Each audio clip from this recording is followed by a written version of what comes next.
First 3 months లో pregnancy confirm అయిందని ఎవ్వరికి చెప్పకూడదు. ఎందుకో తెలుసా? గర్భం అనేది ఒక డివైన్ ప్రాసెస్. అసూయ దృష్టి ప్రెగ్నెన్సీ మీద స్ట్రాంగ్ ఎఫెక్ట్ ఉంటుంది. ఫస్ట్ 3 months లో బేబీ శక్తి అన్స్టేబుల్ గా ఉంటుంది. స్ట్రెస్, దృష్టి దోషం లాంటి నెగిటివ్ వైబ్రేషన్స్ బేబీ గ్రోత్ ని డిస్టర్బ్ చేయగలవు. 3rd month తర్వాత పుంసావన సంస్కారం చేసి పాజిటివ్ ఎనర్జీతో అనౌన్స్ చేయడం రైట్ టైం అని మన పురాణాలు చెప్తున్నాయి. పురాణాల్లో కూడా దేవకి కృష్ణ గర్భం ని సీక్రెట్ గా పెట్టింది. అది కూడా ఎనర్జీ ప్రొటెక్షన్ కోసమే. రామాయణంలో కూడా కౌసల్య సీతామాత ప్రెగ్నెన్సీ ప్రొటెక్షన్ కోసం ఒక స్పెషల్ పూజ చేశారు. అదే పుంసావన సంస్కార.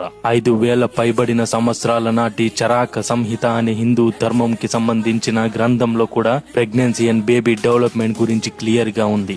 డాక్టర్స్ కూడా అదే చెప్తున్నారు. ఫస్ట్ 3 months లో 80% వరకు మిస్ క్యారేజెస్ అవుతున్నాయని. దానికి కారణం మనకి తెలిసిన stress, tension, unhealthy life style. కానీ తెలియనిది ఏంటంటే పబ్లిక్ గా అనౌన్స్ చేయడం వల్ల మెంటల్ ప్రెజర్ పెరిగిపోతుంది. తెలియకుండానే మన చుట్టూ చాలా వరకు ఎబిలై అంటే కన్ను దృష్టి లాంటి నెగిటివ్ ఎనర్జీ మీ గర్భం మీద పడి మిస్ క్యారేజెస్ అయ్యే ఛాన్సెస్ చాలా ఉంటాయి. సో జాగ్రత్తగా ఉండండి. ఇలాంటివి నమ్మండి, అస్సలు తీసి పారేయొద్దు. మన పూర్వీకులు వేల సంవత్సరాల ముందే హ్యూమన్ బాడీ మిస్టీరియస్ గురించి తెలుసుకున్నారు. ఇప్పుడు ఉన్న మోడర్న్ సైన్స్ మన చరాక సంహిత గ్రంథంలో చెప్పిన ప్రిన్సిపల్స్ ని ప్రూవ్ చేస్తుంది.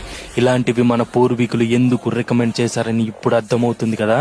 ఈ విషయం అందరికీ షేర్ చేయండి, అందరికీ తెలియాలి.